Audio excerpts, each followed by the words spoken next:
They always called me the dependable one, the calm one, the daughter who knew her place.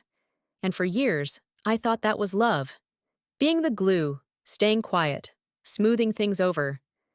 But then one night, at a dinner that was supposed to celebrate family, something so small happened, and suddenly, I couldn't swallow it anymore.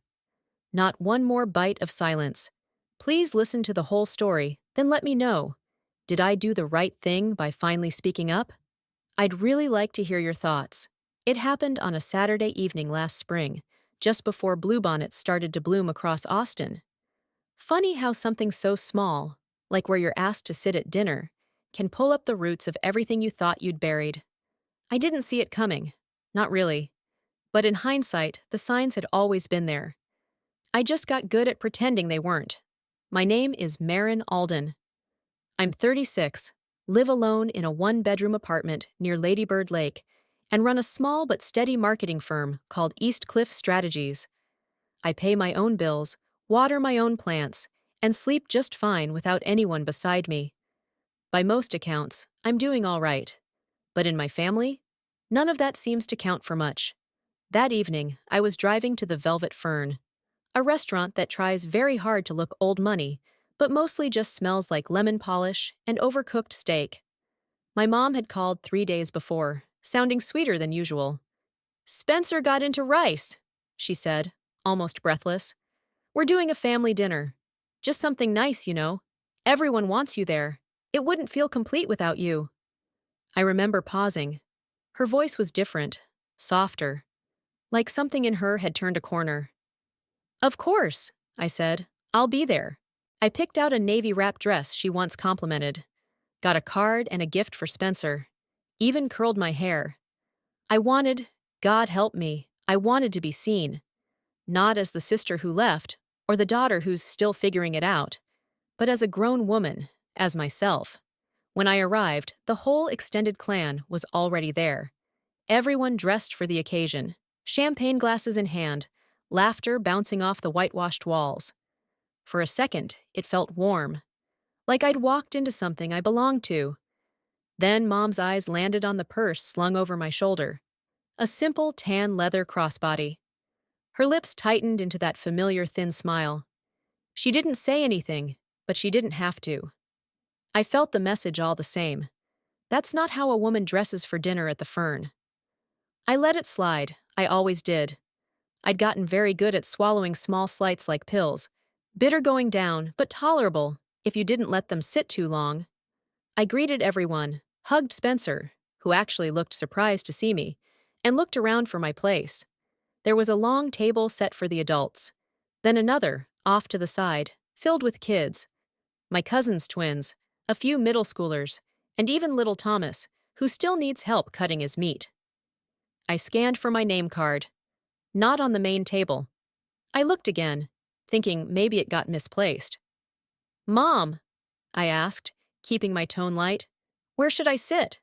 She pointed toward the kids' table. "Out there, honey. We thought you'd enjoy being with the younger ones. They adore you.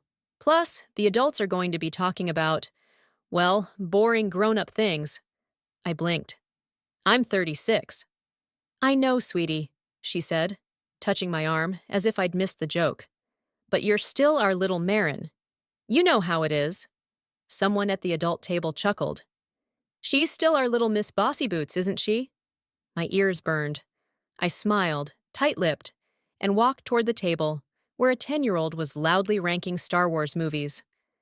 I sat down, quietly, picked up my napkin, smoothed it over my lap. The clinking of forks and murmurs of conversation faded into the background. In that moment, I wasn't a grown woman with a mortgage and a payroll to manage.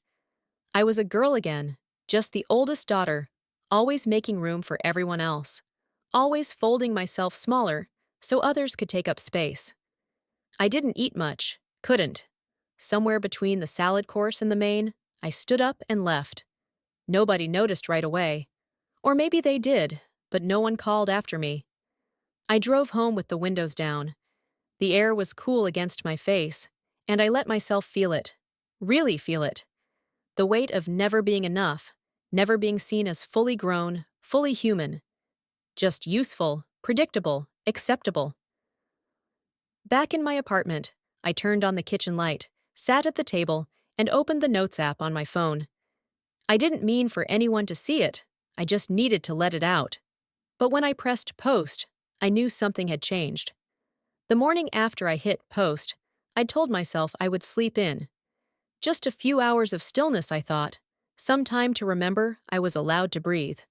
But my phone had other plans. It started vibrating before the sun had fully risen.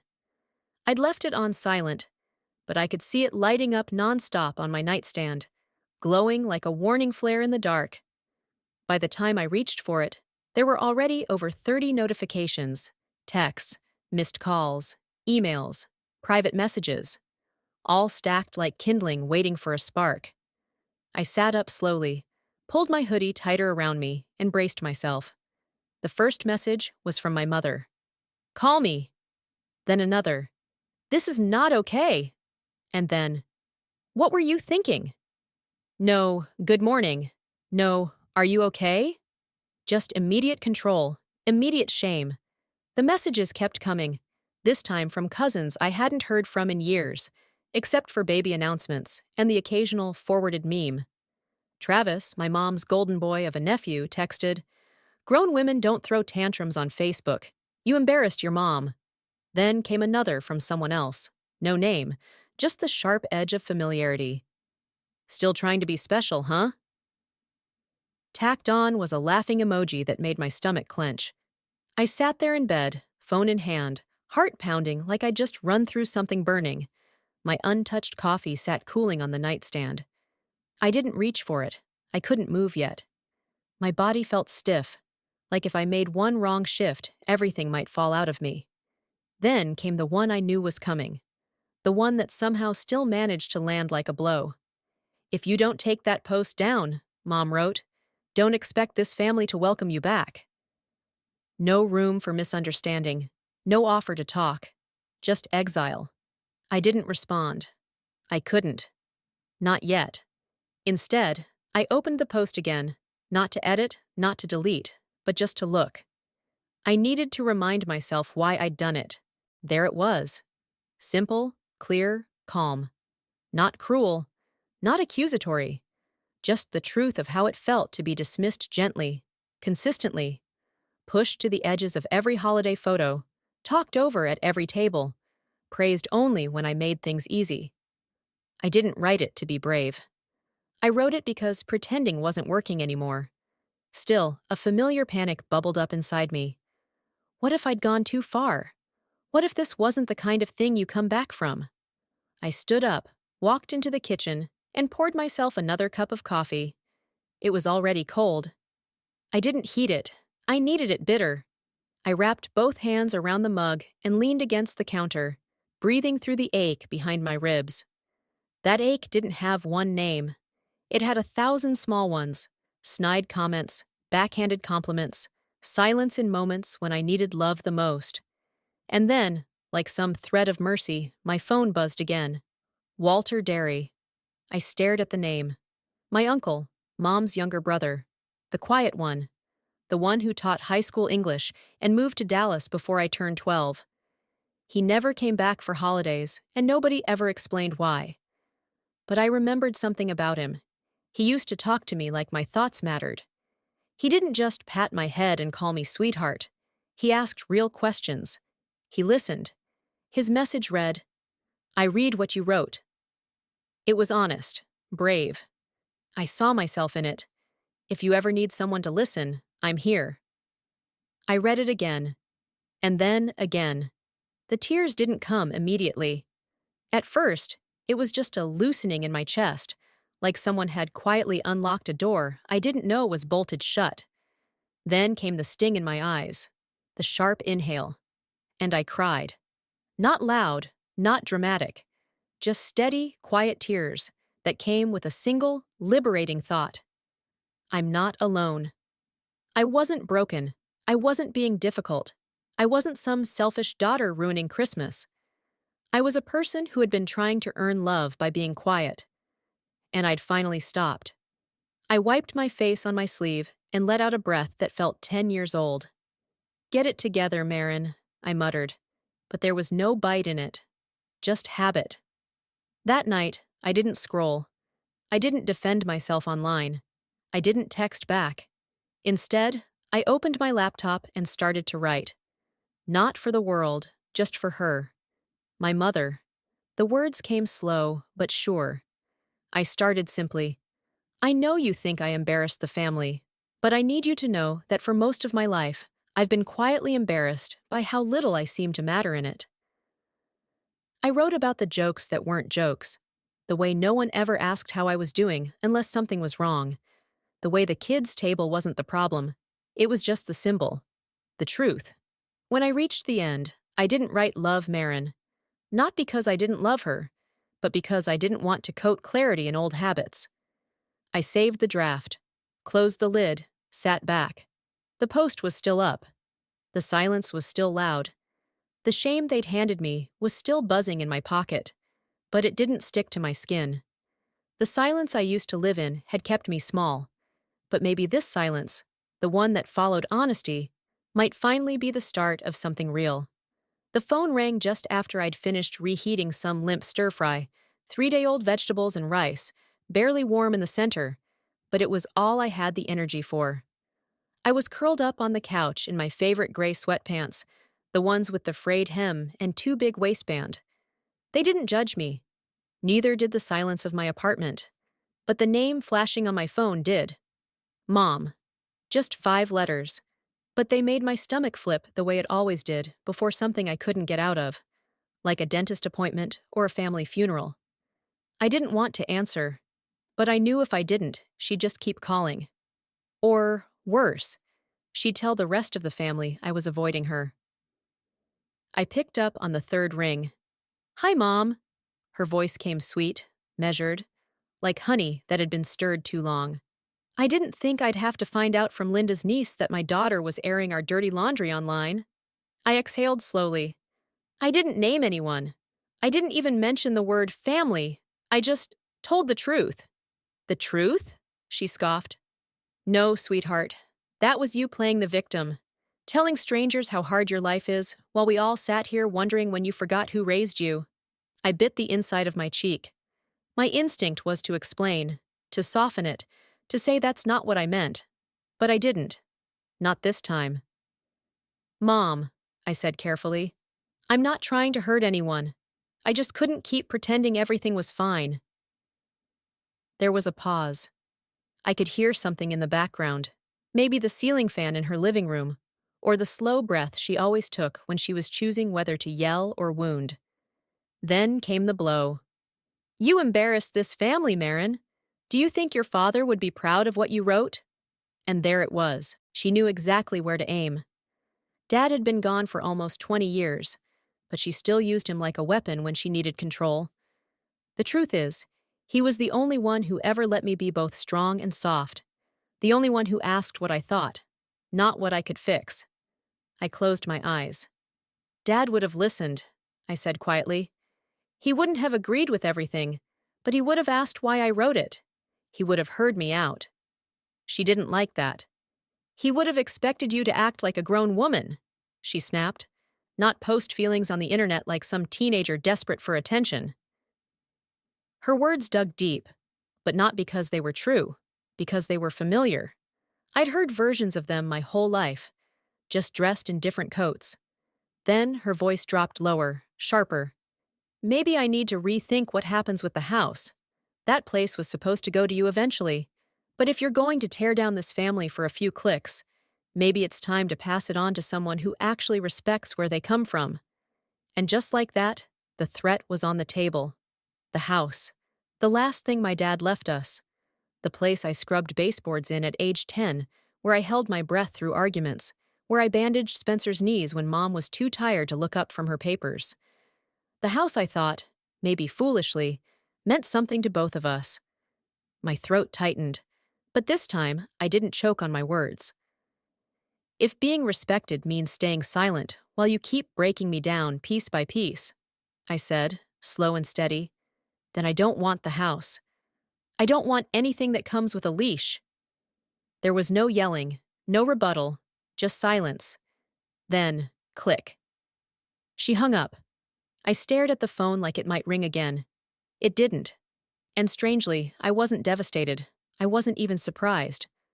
What I felt was hollow, but not the dangerous kind.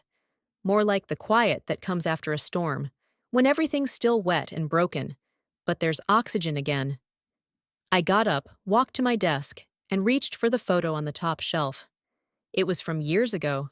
Maybe I was 11. Catholic school uniform, stiff as cardboard, standing in the kitchen, wiping the counter. In the background, Mom was laughing with some friend of hers, holding a glass of wine, hair perfect, oblivious. I wasn't asked to help that night. I just did, like always. That was the role I learned early, the doer, the one who cleaned up without being told, the one who made peace, stayed out of the way, didn't cry at funerals. I stared at that girl in the photo and whispered to her in my head, I see you, I do.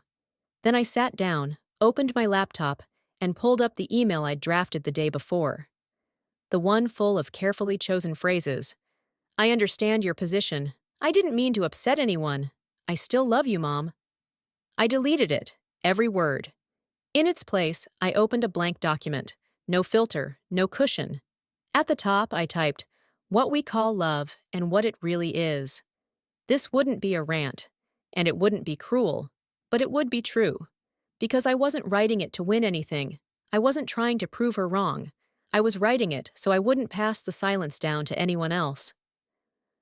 The drive to Dallas took just under 3 hours, but it felt longer with the weight I carried. I hadn't been back that way in years, not since Dad's funeral, and the long stretches of road brought up things I didn't expect, like the smell of his aftershave in the front seat, or the way he used to tap the steering wheel in rhythm with the radio. I pulled into the gravel lot behind Hearth and Hollow just before noon.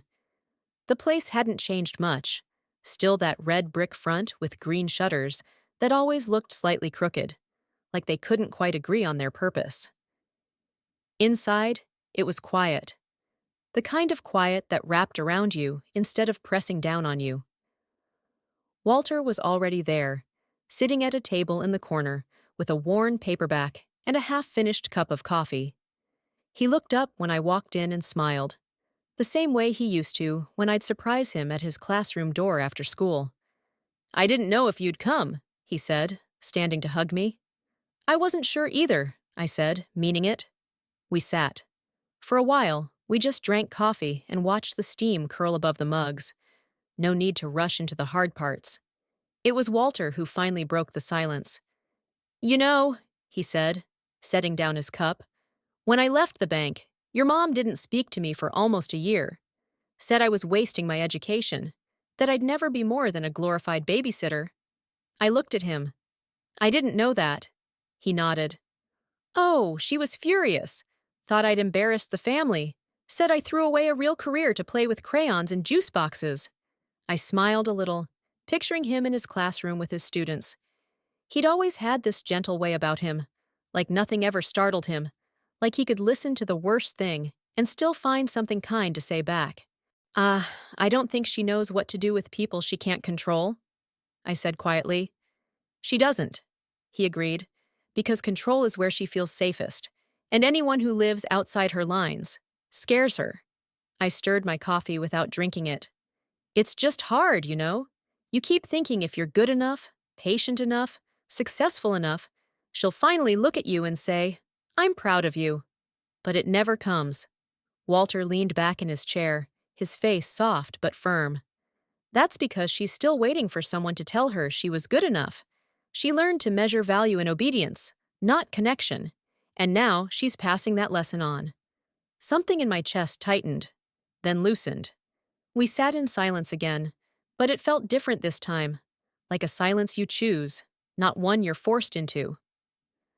After a while, Walter reached into his coat pocket and pulled out a small notepad. I wrote this years ago, he said, handing me a folded page. Never showed anyone. I was too afraid of making things worse. I opened it. On the paper, in neat handwriting, were 3 lines. I am allowed to love people without agreeing with them. I'm allowed to leave when I am not respected. I do not owe anyone my silence just to keep their comfort. I held the paper like it might tear. You've been through this too, haven't you? He smiled gently. Not in the same way, but close enough to know the shape of it. I felt something shift inside me. Not resolve exactly, but something warmer. A kind of quiet certainty that I didn't have to keep proving myself to belong.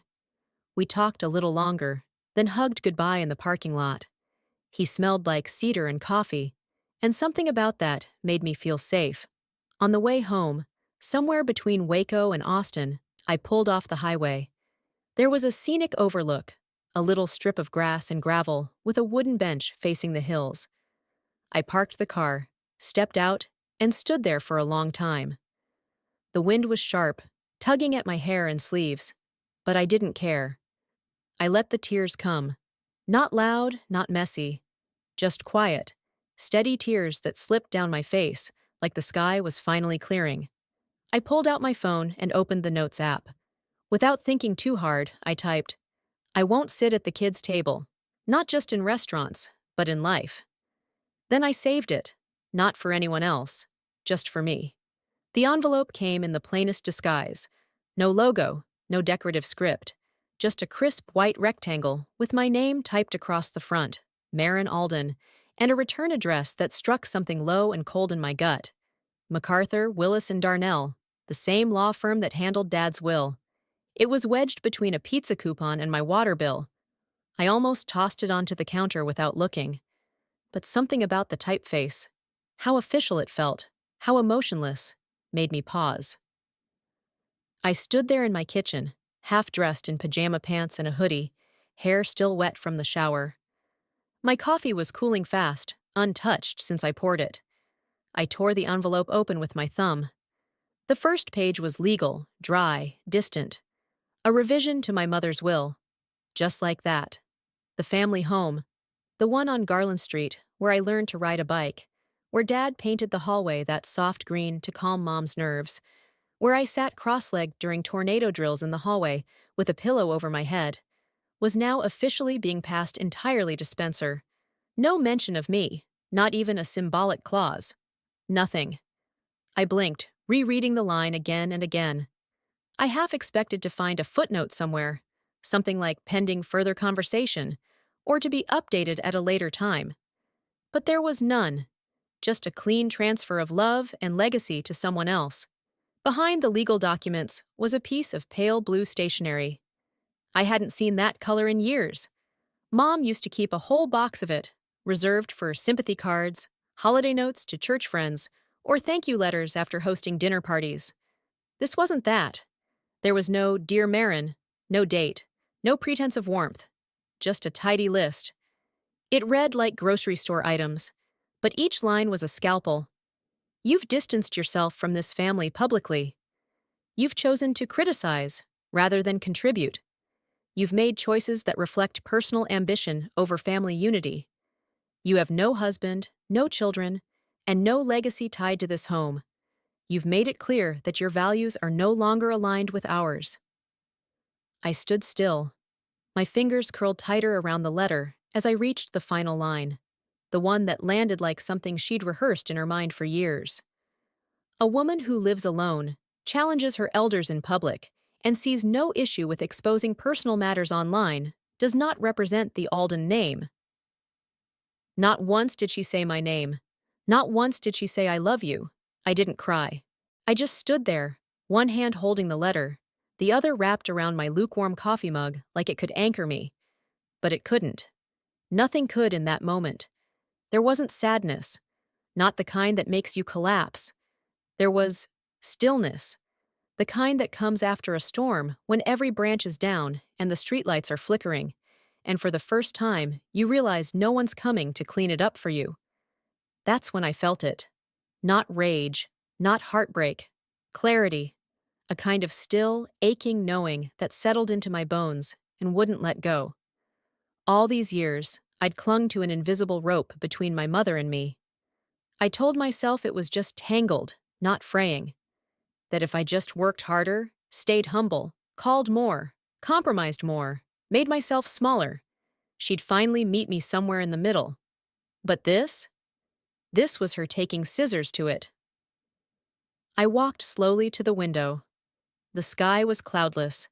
The rosemary bush on the apartment balcony was still holding on, even through the February cold. I'd planted it last fall, thinking maybe it would die like the others had. It didn't. And neither did I. It hit me then. Not the plant that had grown roots despite neglect, but me. I had changed. Quietly, stubbornly. I had stopped needing her sunlight. I was no longer trying to prove anything. I didn't need a house to be a home. I didn't need approval to be whole. I sat down at my desk, pulled open the document I'd been shaping for days. One sentence here, one paragraph there. It had started out as a journal entry. Then it grew teeth. Then a voice. The title still sat at the top. I won't sit at the kids' table. I reread it, slowly this time, not as a writer trying to polish, but as a woman seeing her own truth laid bare. I trimmed a line here, deleted a paragraph that sounded like I was still apologizing for existing. Then I clicked on the Submit tab of the online magazine I followed. They published honest essays, raw, messy, real, the kind of writing that left your hands shaking when you hit send. At the bottom of the form, there was a field for the author's name. I hovered my fingers over the keys. For a moment, I thought about using initials. Or no name at all. Just let it drift into the world anonymously, safe from consequence. But then I typed it anyway. Marin Alden. No hiding, no shame, no need for a different version of myself to make the truth more palatable. I hit submit. And when I didn't hold my breath. I let it go like someone who finally understood what freedom tasted like. And the air in my lungs felt like it belonged to me. The article went live on a Thursday morning. I hadn't planned on checking the site obsessively, but there I was, refreshing the page, rereading my own words as if they belonged to someone braver. I won't sit at the kids' table, the headline read, followed by my name in bold. Not a pseudonym, not anonymous. Just me. Within hours, the comments started coming in. I've never felt so seen. Thank you for putting into words what I've lived through. My daughter sent this to me. She said, "This is how I feel when you talk over me." I cried. There were dozens, then hundreds, mostly from women like me, some older, some younger, all carrying the same ache, the ache of being the one who made peace, until peace started tasting like ash. I stared at the screen, reading messages from strangers who somehow knew me better than my own family did. The ache inside me didn't grow. It softened, like someone had pressed a warm hand over a bruise I didn't know I had the right to name. Then my phone lit up. The first text was from Tara, a college friend I hadn't spoken to in years. "I didn't know you were living like that. Damn, Marin, I'm proud of you." I sat with that one for a minute. No pity, no confusion, just pride. I hadn't realized how hungry I'd been for something as simple as that. Of course, it didn't take long before the other kind of messages rolled in. Aunt Celeste sent a long chain of angry emojis and a single sentence. "I hope you're happy tearing the family apart." Uncle Ray, who never called unless someone was dead or married, left me a voicemail about how discretion used to mean something in our family, but it was the call from my mother that shifted everything. I let it ring twice before answering. "Marin!" she snapped. No greeting, just my name, hard and fast, like it was something she needed to spit out. "You are making a fool of yourself, and of me." I kept my voice calm. "Hi, Mom." "Don't. Hi. Mom me. What the hell do you think you're doing? Putting that filth online for strangers to gawk at. How dare you?" "It's not filth," I said, still level. "It's my experience. It's shameful. You've humiliated this family. From now on, don't expect to be treated like a member of it. You've lost that privilege." I let her words sit there. I didn't rush to defend myself.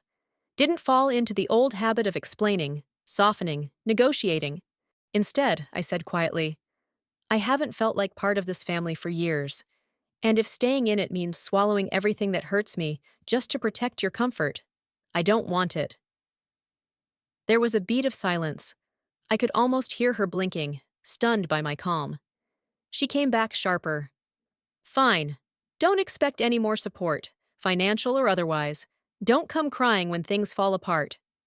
I closed my eyes. Mom, I've already decided. I won't be taking anything from the family anymore. No checks, no favors, no invitations if I'm not treated as an equal. She gave a short, bitter laugh. So now you're the victim. No, I said, my voice steady. Now I'm someone with boundaries. There was a click. She hung up. I sat there for a long time afterward, not angry, not relieved, just still, the way a lake looks before dawn. Nothing moving, but something deep under the surface beginning to shift.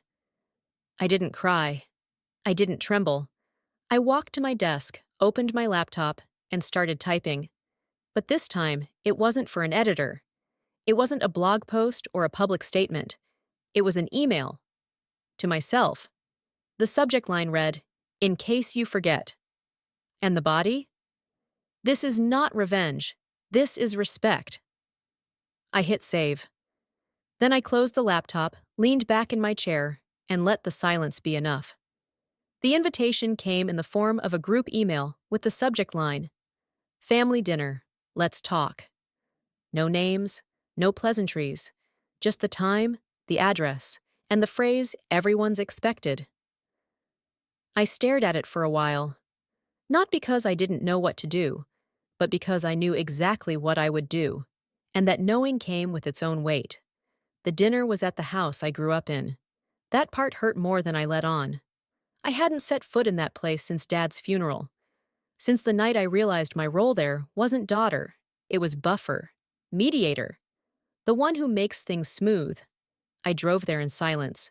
No music, just the hum of the road and my own pulse in my ears. When I pulled up, the porch lights were already on, casting a glow over the flower beds Mom still kept pristine, even though she always hated gardening. I knocked once. The door opened almost instantly. It was her. She didn't say hello, just looked at me, lips pressed thin, then turned and walked back inside. I followed, passing the same photos still hanging on the wall. Spencer's graduation, Aunt Celeste's wedding, the big family reunion we had in Galveston in '98. I wasn't in most of them. I'd been the one holding the camera. Everyone was already seated at the long dining table. Not for dinner. This was a meeting, and the food was just there for show. Mom sat at the head. Dad's old seat. Walter gave me a soft nod as I entered. I nodded back and took the empty chair at the far end. Nobody made eye contact. Mom cleared her throat. "I'm not going to pretend this isn't uncomfortable," she began, "but I think we can all agree that recent events have made it necessary to have a conversation. A real one." I kept my hands in my lap. My heart wasn't racing.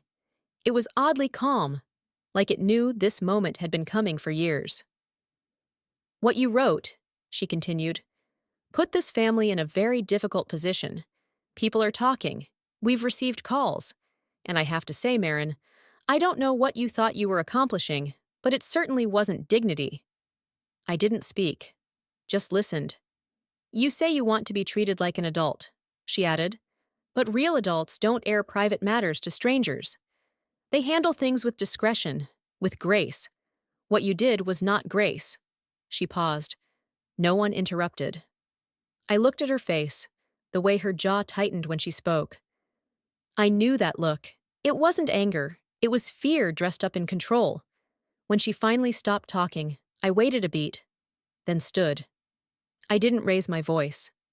I pulled a folded piece of paper from my coat pocket and set it on the table. It was the letter she'd sent me, the one explaining why I wasn't worthy of the house. I didn't need to read it. Everyone there knew the tone. "Mom," I said quietly, "you've spent most of my life treating me like I was still 10 years old, and I let you. I thought if I just kept playing my part, eventually you'd see me for who I am." She opened her mouth to speak, but I held up a hand, not to silence her, but to ask for just one uninterrupted moment. I've lived on my own since I was 22. I built a business. I've made mistakes, yes, but I've made them on my terms. I've supported myself, emotionally and financially, even while pretending I didn't need support. That's what being an adult looks like. Mom's face flushed, her fingers gripping the edge of the table. You think I'm disrespectful, but the real disrespect, I said, my voice steady, is asking someone to shrink themselves to keep the peace. You don't have to love who I've become, but you will not belittle her anymore. Silence. A heavy one. I took a breath, then looked her square in the eye. I don't want to be called Little Miss Big Sister anymore. It used to sound sweet, but now it feels like a cage. My name is Marin. Say it. See me. She didn't say anything, but her eyes shifted, just enough to tell me she heard me, even if she didn't know what to do with that truth. Around the table, no one moved. Some looked down. Others looked to her, waiting for her to respond. She didn't, but Walter did. He smiled, slow and sure, and reached for the pitcher of water. You want some, Marin? He asked, his voice kind and clear. I nodded. I'll pour it myself. I stood, walked to the sideboard, took down a clean glass, and filled it. Then I returned to the table. Not the edge, not the corner. I sat right in the center, across from Mom. I didn't need her permission. I'd already claimed my seat. I didn't stay long after the dinner.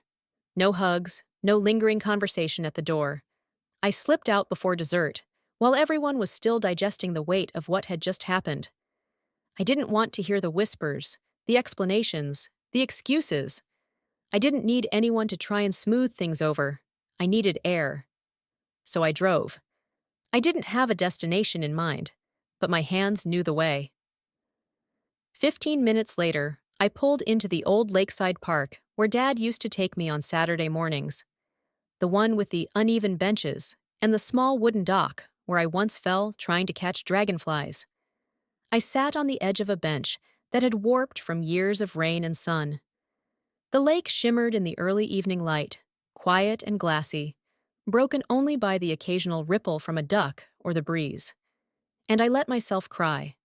Not the silent, controlled tears I'd perfected over the years, but real, heavy, open crying. The kind that starts in your chest and pulls everything with it. My shoulders shook, my breath caught, and I didn't care who saw. I wasn't ashamed. I remembered falling here as a kid, knees scraped, hands muddy, tears springing before I could catch them. Mom had walked over, calm as ever, and knelt beside me. I thought she'd pick me up or brush off my palms. Instead, she said, "You're a big girl now. Big girls don't cry every time they fall." I had nodded, swallowed the tears, and stood up. And I didn't cry again. Not for a long time. But sitting there now, I realized how much I'd needed someone to say the opposite. That it was okay to fall. That pain didn't need to be hidden to be respected. A week passed. I didn't reach out to anyone. Not because I was angry, but because I was full. I needed space to breathe in this new version of myself without rushing to explain it to anyone. Then, one morning, my phone buzzed with a text from Mom. It read, "If you want to talk, I'm here. I can't promise I'll understand everything, but I'm trying to learn how not to hurt the people I love." That was it. No apology. No dramatic turn of heart. But it was something, and for now, that was enough. I didn't respond right away. I didn't feel the urgency I once did. I read the words again, and instead of reacting, I just nodded. Not as a daughter needing approval, but as a woman recognizing growth in someone else. That afternoon, back at work, I was reviewing a pitch deck when Natalie from marketing peeked her head into my office. "Hey," she said, tentative. Was it yours?" I blinked. "You mean the one about family?" "Yeah," she said, stepping inside. It really helped me. I sent it to my sister. She said it was the first time she felt like someone put her feelings into words. I smiled, not because it was flattering, but because it reminded me that truth echoes louder than silence. A few days later, Uncle Walter showed up at my place. He brought a small white bakery box and a folded piece of paper. "These are lemon bars," he said, handing me the box. "They're not great. I didn't add enough sugar." I laughed. "I'll eat anything someone makes with their own hands." He handed me the note next. "I wrote that 10 years ago," he said. "Meant to give it to Lorraine. Never had the nerve." I opened the paper. It was a list of boundaries. Simple, but firm. Things like, "I won't be guilted into silence," and "My peace matters, even if it makes others uncomfortable." I looked up at him. "You kept this all these years?" He nodded. I guess I was waiting for someone in the family to go first. I didn't say anything. I didn't have to. We both knew what that meant. That night, I taped his note beside my own. My list. The one with the line about not sitting at the kids' table anymore. They looked good side by side, sunlight catching the edges from the nearby window. The next morning, I opened the blinds wide. Light poured in like a warm exhale. I placed a small vase of fresh flowers on my desk, wildflowers I'd picked from the lot down the street. Right beside them, I set a simple black frame. Inside was the article, my name beneath the title. No fanfare, no pride, just presence. I stood there for a moment, letting it all settle in. Then I whispered to no one in particular, maybe to myself, maybe to the girl I used to be. I didn't leave my family. I just stopped letting them leave parts of me behind. Sometimes what hurts the most isn't being left out. It's being expected to stay quiet about it. I've learned that love without respect slowly becomes something else. Something that asks us to disappear a little, just to keep the peace. And I don't want to disappear anymore. Have you ever felt that too? Like your place in the family came with conditions? I don't have all the answers. I'm still figuring it out.